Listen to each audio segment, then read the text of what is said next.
So Peter, thanks so much for taking some time today. It's good to see you. Yeah, you too. Thanks for having me. So we wanted to, start these conversations in the community and talk a little bit about some of the work that our members are doing. And I immediately thought of you since you are kind of out there on the edge when it comes to thinking about different iterations of school. And you've been doing something pretty different now for a number of years. And I thought it would just be interesting to have a little discussion about not only what that looks like for you and how your worldview might be a little bit different in terms of teaching and learning in schools, but then also to maybe touch on a few of our big questions, because I'm really interested in the ways that people are attacking those or trying to unpack those. So with a nod to the distress that every one of us is feeling in this moment in education when it comes to trying to navigate the pandemic and the social and racial justice issues and all those other challenges that are with us right now. I'm wondering if you could just take a couple of minutes to maybe just talk a little bit about how you see your work at your school differently, and what it took to kind of make that a different experience of teaching and learning for kids and adults. Sure. I when someone asks me to kind of give them the description of Northwest Passage High School, the simplest thing is, we're an independent public charter school located in Minnesota. We've got about 180 9th through 12th graders. But that doesn't really tell the picture, and in marketing and promotion, they always tell you, have your good elevator speech. And every time someone says that to me, I'm like, I'm really hoping I'm getting on an elevator that's going to the penthouse suite of the Shanghai Tower, because I got a lot to tell you. It's a big story. We're a school that is teacher empowered. We created the school ourselves, and we did all of the work that involves in creating our initial contract and working through an authorizer to get that taken care of, working through the Department of Ed to check all the boxes. But it really was about this idea of what's learning about and what's important. And for the original group of us who had the vision, it really came out of these deep conversations with our students. The first 5 years of our existence, we had a different name, and we were in sort of the old alternative ed model. And our students were coming to us, most of them between the 18 and 21. They were past graduation. They didn't want to drop out or get a GED. They're still interested in a diploma, but it wasn't working in their home school. And it was, a lot of seat time, packet driven. What does it take to get you through to get the diploma? But along the way, we had these conversations with students, and the things that kept coming up over and over was, if I had a different school model, I might not be where I am now. And the things that kept bubbling up to the top was, if I had smaller schools, smaller class sizes, more connections with adults, more relevant learning, and more flexibility, I might not be here. And they didn't say it exactly in those words all the time, but those were the things that came out of that. And that was a big light bulb moment for us. And it was that time where we said, okay, what can we do and how can we do it better? And that took us on a journey that lasted over a year of visiting other schools, reading, researching, having deep conversations, and really getting into the idea of what was it that we valued and thought we were hearing from students that they wanted. And it really boiled down to, for us, into a couple of key components. It was around that small school design. So, we were dedicated to saying, we're going to make it work with 180 students. It came down to smaller class sizes. A lot of the surrounding district schools were 25, 30, 35 students in a lot of classes. We said 15 is the max we want to be. We said we want to have much more student ownership in their learning. And so we're going to do a more student-centered model. Initially, that was, we talked about project-based learning as that title. That's evolved a lot to really be around student-centered learning, and project-based learning is a tool along with a lot of other tools in the toolbox there. We also talked about, we wanted to provide experiences and opportunities for students. And so we get out a lot. Our flexibility is amazing. We've got 6 vans and a bus. A good day, a typical day, a quarter to a third of the students are out learning by doing. And then we do 20 to 25 overnight learning expeditions every year at no cost to students and families. And then this sense of being a part of the community, the school community, the surrounding community, and all that entailed, including having student input and voice into what we were doing, but having a lot of staff empowerment. And so we have a really flat hierarchy to the point of we have a teacher majority school board. And so the decisions are made by the people who are there and doing it every day. So, what is it like to build a culture that is decidedly different from the traditional culture of schools? I mean, how do you do that? Because I think you would agree that culture really is the fuel that drives change efforts, right? Drives when you're doing something different. Right. If you don't have a culture that is any number of things, right? A little bit fearless, very innovative, all of that. How do you develop that? Or is it just, in your case, was it just that there was a group of people that kind of got together and said, look, we just want to be different and we want to go down that path?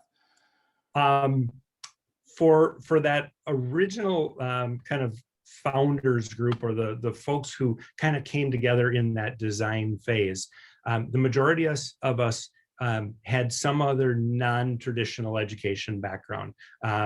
I was a camp director and an environmental educator in a non-licensed kind of thing for years before that. Others of us had come through youth development and child services, and so had just a little bit different viewpoint on what that was. And it was also really about this sort of rebel nature of it. And, originally there was a lot of leeway to be able to do that. I mean, there weren't a whole lot of guardrails at the beginning when we were thinking about this. And so it was like, well, if we don't have to do a 5-day a week, 8 to 3 o'clock, 7-period day, why should we? Let's think about this differently. And we investigated a number of different sort of school design models. There's a couple locally in Minnesota that were doing it at the time, and some national ones. And we liked some of the things, but we didn't like enough of everything to be locked into it.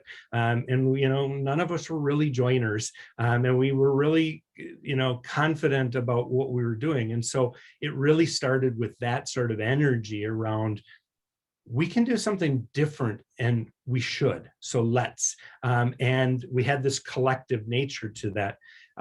As we bring new staff in, or as people transition out,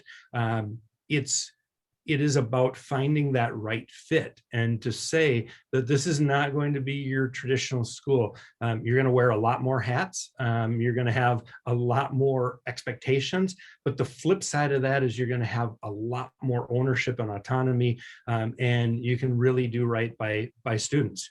And so it's that push and pull. And sometimes we just say it's not the right fit for every teacher. And you have to understand that coming in. So obviously, the kind of ongoing conversation that we have in the community and other places is this idea of doing something different in schools, right? And I think that what's interesting is that there are a lot of people who give head nods to the idea of doing something different in schools. Yeah. You have these conversations and people are all kind of like, yeah, you're right. I mean, we should be giving kids more agency and doing real world work and all that kind of stuff. But let me ask you, I mean, is the path to actually doing that then, is it to opt out and to start something on your own? I mean, or is it to kind of grind away at the systems and structures and cultures and whatever else that have been around in, a traditional school for maybe 50, 60 years to try to make those types of changes happen? I mean, what do you think? I mean, if people really want to change things, should they take your path, or should they hang in there and just try to, just keep fighting? We have a lot of visitors every year. People coming in. Are they coming to find out how to start a school though, or are they coming to find out how to change their own schools? some of both, more often than not, how to change what they're currently doing. And it's this weird kind of thing that happens where I start to talk about all the things that we do, and you can sort of see the deer in the headlights kind of, I'm not sure how we can manage this. Right. And inevitably the question will come up, can we do this, in the current system? And I always have to sort of throw in the caveat there that I really never spent much time in that system. So to ask me how I would do that if I were in that system is not quite fair, because I don't exactly know how I would do that. And I probably wouldn't last long in that system because I would push too many buttons. Which means you probably don't think it can be done in that system. Right. So as I sort of investigate this, you have to ask some questions.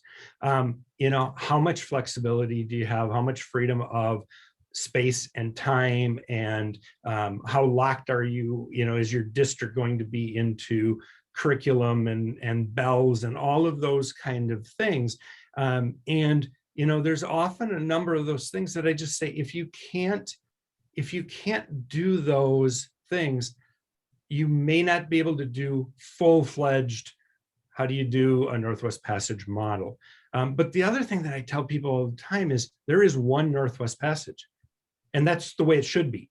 Don't try and create Northwest Passage Light or Northwest Passage 2.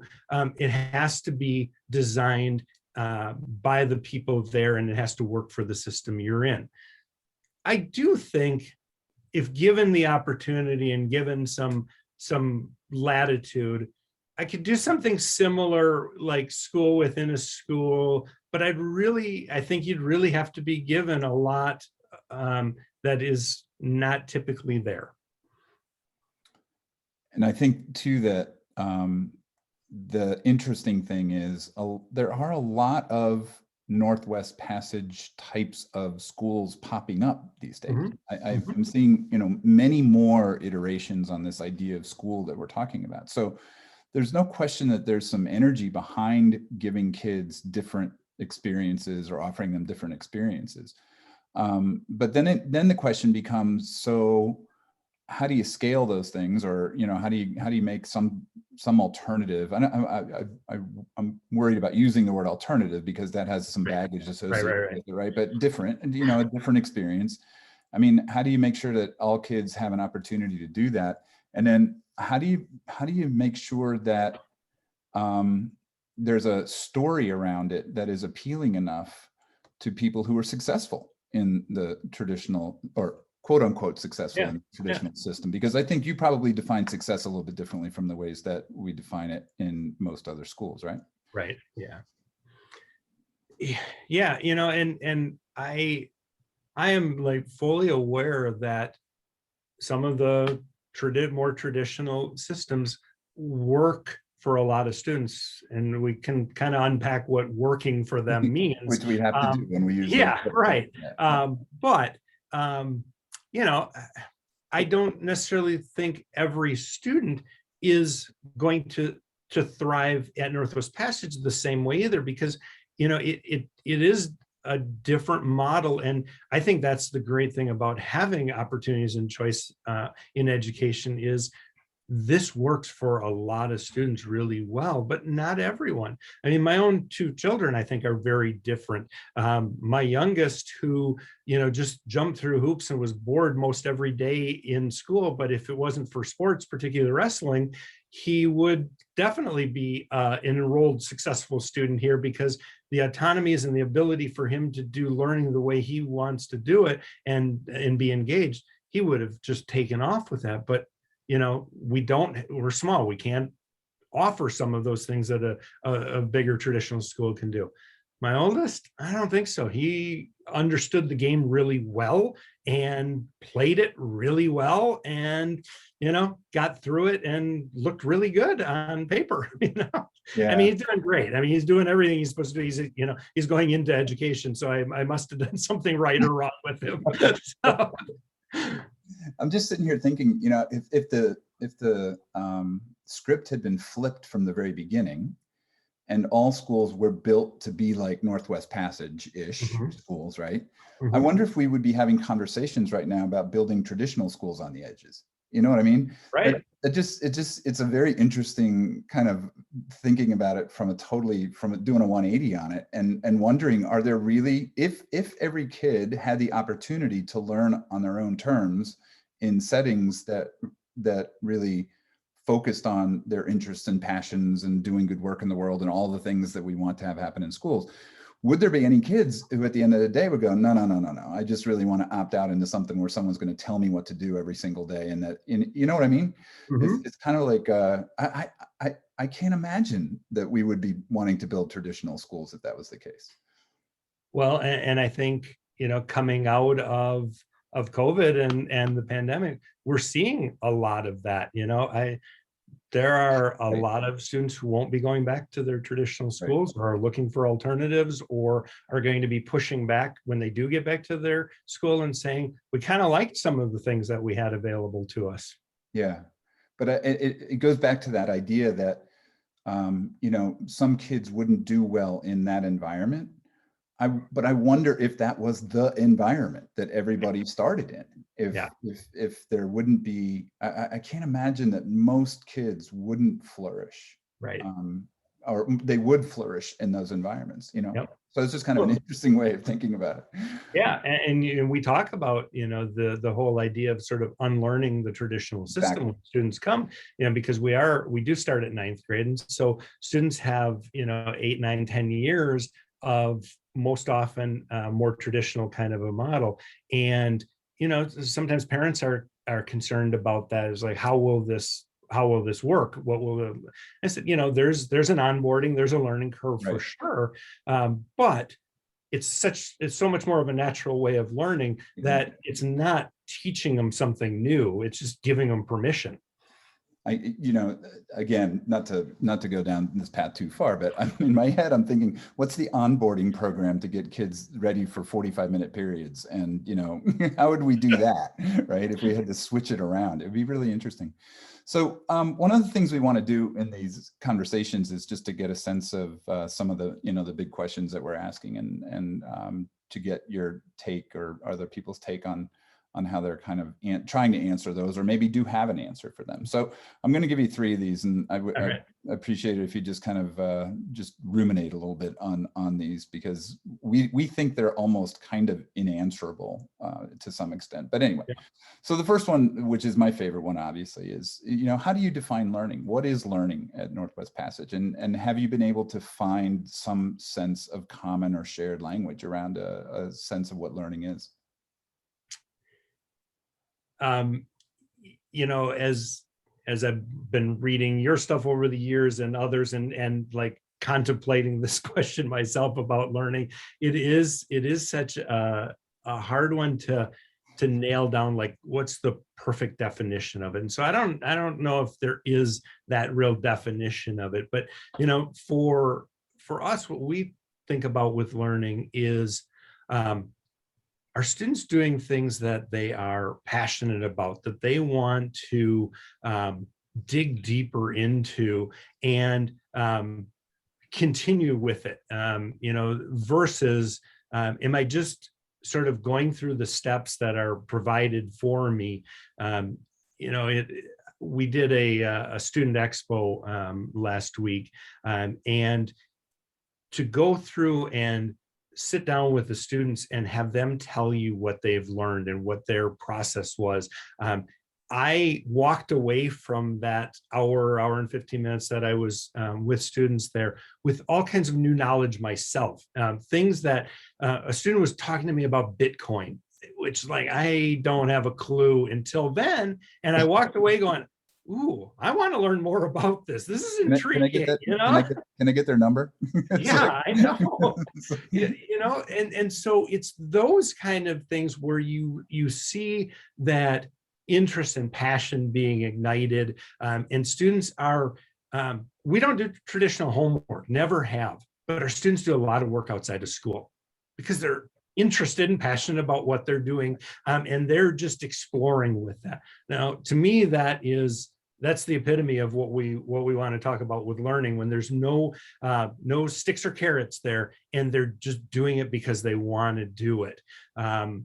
We have this extensive aquaponics system at school that started from a question. A student came into school and asked if there was any food available, because there really wasn't much at home, and the convenience store, has got, Takis and Monster, and it started this conversation about urban food deserts and food equity.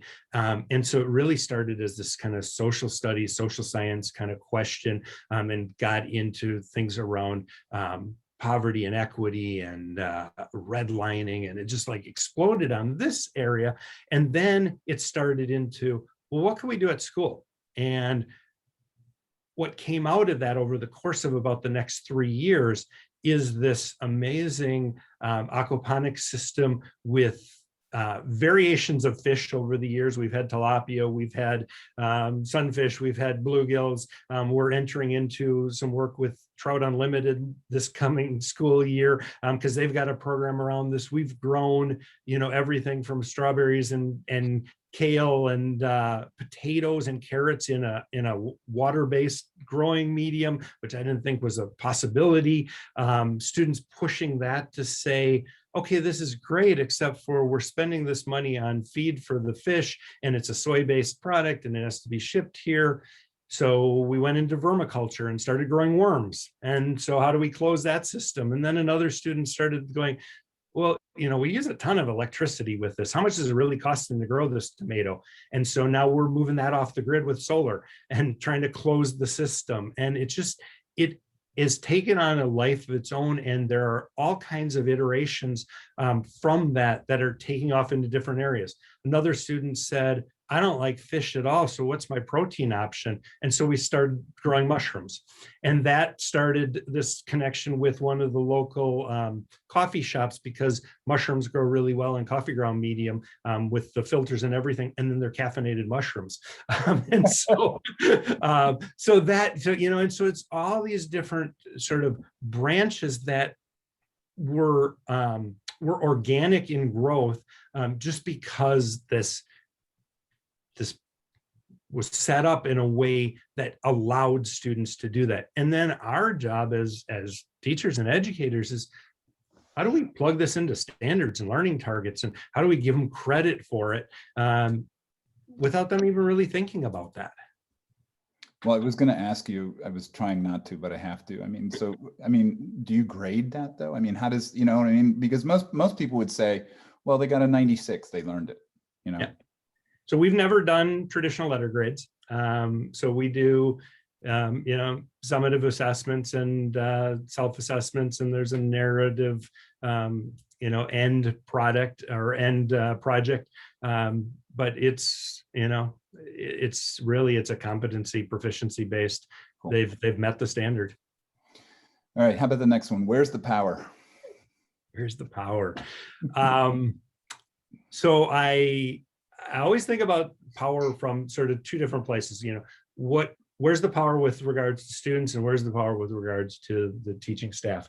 And the visual I always get with students is, if you think about high school, and really the few opportunities for any kind of real power that students have, it starts before they even get into the building.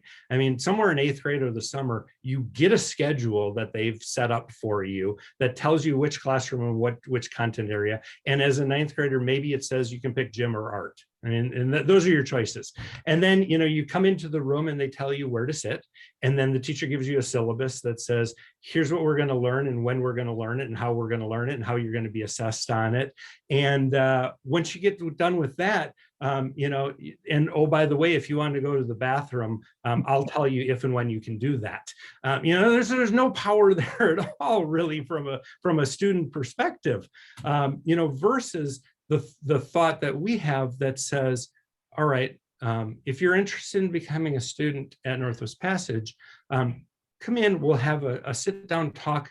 I want to learn more about you. I want to learn about you as a learner. What are your strengths? What are the things that you struggle with?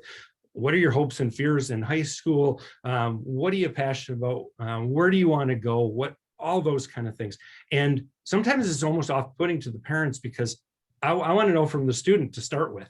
Like, I need to know where you're at with this. And then I bring the parent in, because, you need to include them in this conversation, and they have some perspective on it too. But it's really about, okay, now I have a better picture. So I've got a couple different advisors I think would be a good fit for you. And let's talk to them, and they'll have that conversation. And, obviously there's times when, just because of limits of space and availability and things, we kind of have to play around a little bit with that. But for the most part, students are coming in and they know who their advisor is on day one. And then, you come into your advisory at the start of the day and have a seat where you want to. If you like the desk, that's good. There's a counter, there's a beanbag chair, whatever works for you. That's fine. And my name's Peter, not Mr. Wieczorek. So let's even that playing field a bit too. And then, as an advisory group, let's determine what are the norms we want to live by. What's the full value contract that we, as a group that's going to be spending potentially 3 years together, how do we want to live in this space? How do we want to humanize this experience, instead of every 55 minutes you get to connect with another 35 or not connect with another 35 students? And so let's do that. And then from there, it's like, what are you interested in? What are you passionate about? What do you want to learn more about? And how can I help you get there? And that's the dialogue that starts the whole process.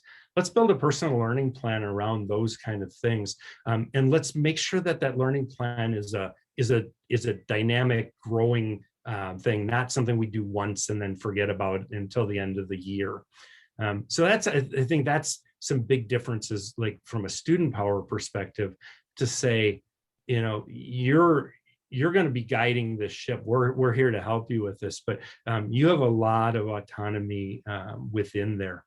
And for us, it's 180 students and 180 schedules, basically. I mean, it sounds chaotic, but it's not.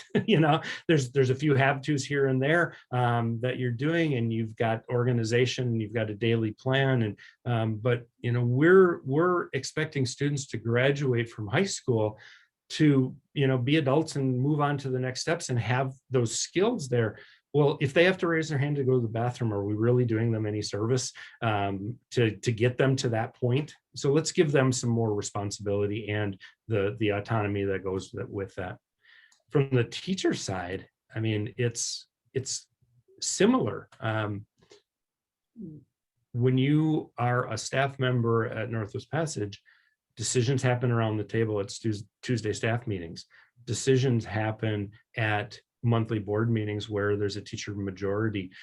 Ideas are valued. We want you to push the envelope. How can I not say no to your idea? Like, let's get to that point.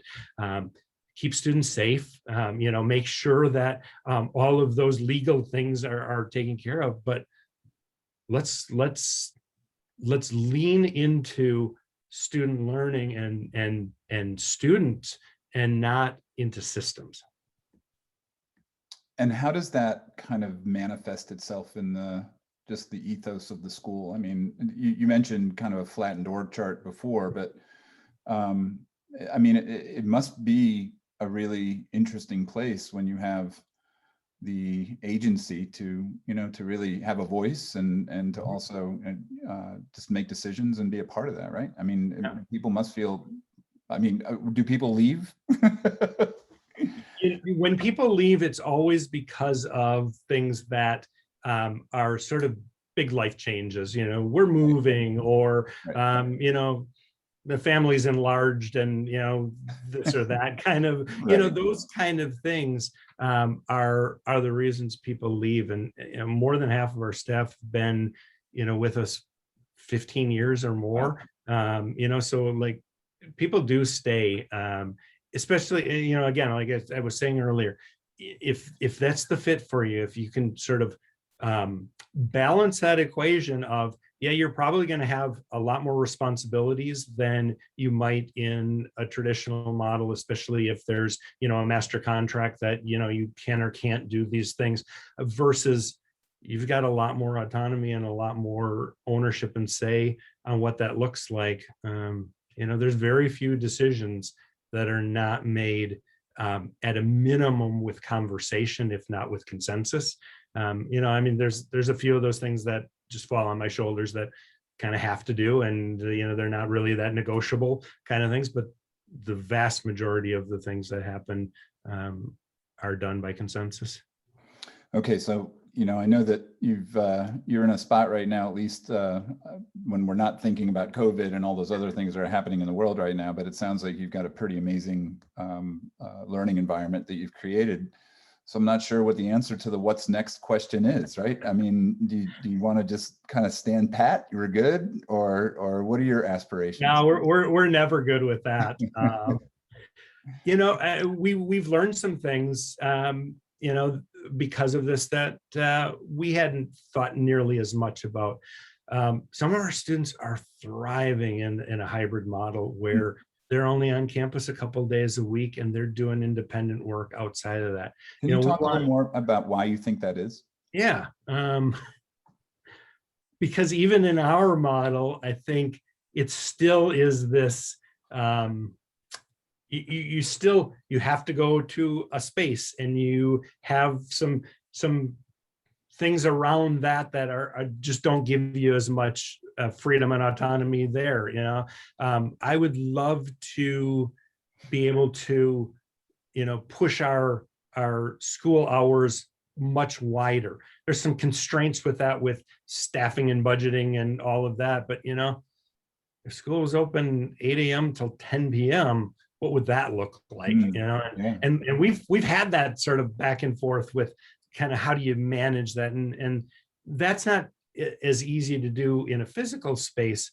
But from a hybrid model where I can say, 2 days a week you're coming in on campus and we're going to check in, you're going to be able to ask questions. We might do some mini lessons on something. We might do a field study or do some research-based stuff that we, you might need a connection with the school. But 2 days a week, maybe you're sleeping till 10 and, you're working until 12 at night, with project stuff. And that's a better flow for you to do that. I think even with everything that we have going for us with smaller school and building those relationships and connections, I think for some teens, having that pressure valve of having some space and not being always in the same space with the same other teenagers is healthy, and having some of that is more productive for them. So that's one of those things that we're looking at is how do we adapt that? We're definitely going to be adding more what we're calling experience days next year.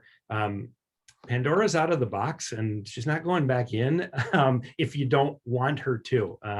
What we're finding is a lot of the legislation is actually in favor of doing more of this, but folks just aren't doing it. They're in a standard system and they're comfortable there, or they don't want to rock the boat, or whatever the reason. But what we've recognized is that, wow, we could have been doing this pre-pandemic. Why weren't we?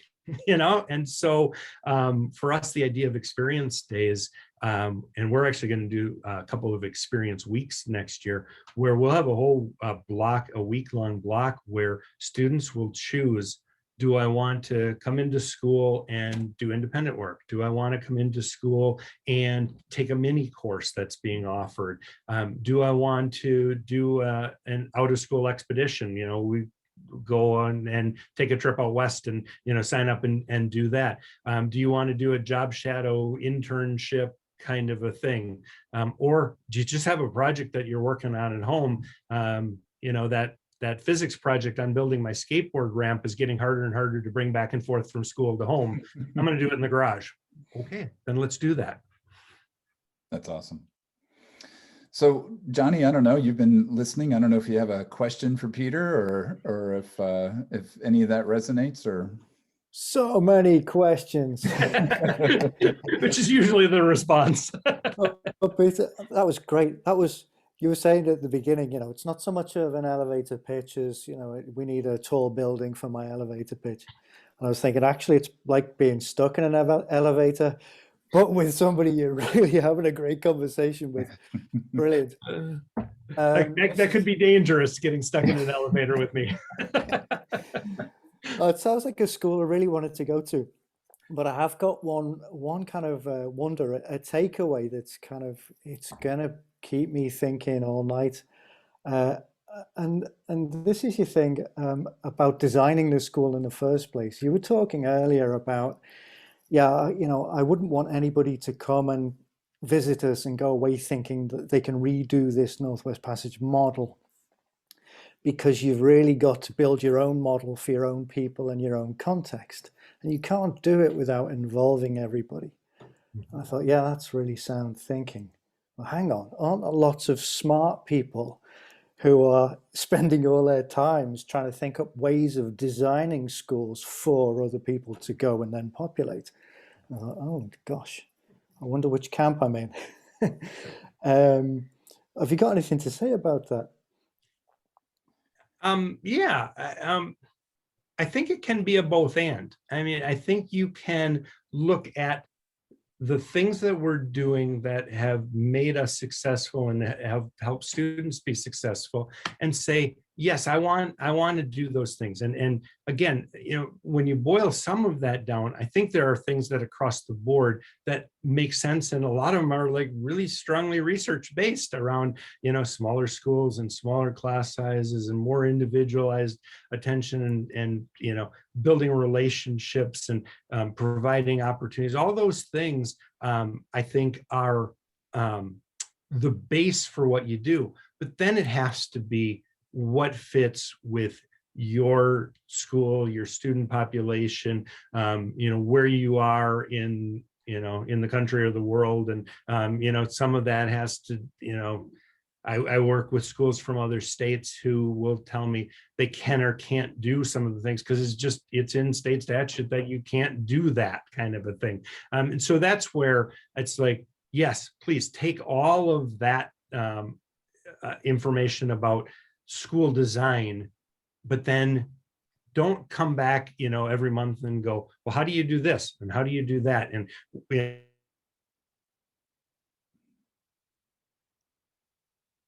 Oh, he's frozen up.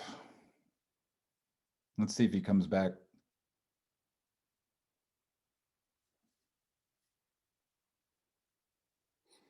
Well, I think he was right in the middle of giving us permission to steal all his great ideas there, Bill. I know, nice right? to know. I was going to mention too, I'll do some editing on this, but the book by Peter Block called The Answer to How is Yes. So when people come back and say, how do you do this? You're going to say yes. Just figure it out, right? That's part of the fun when you're trying to answer that question in ways that, are meaningful. So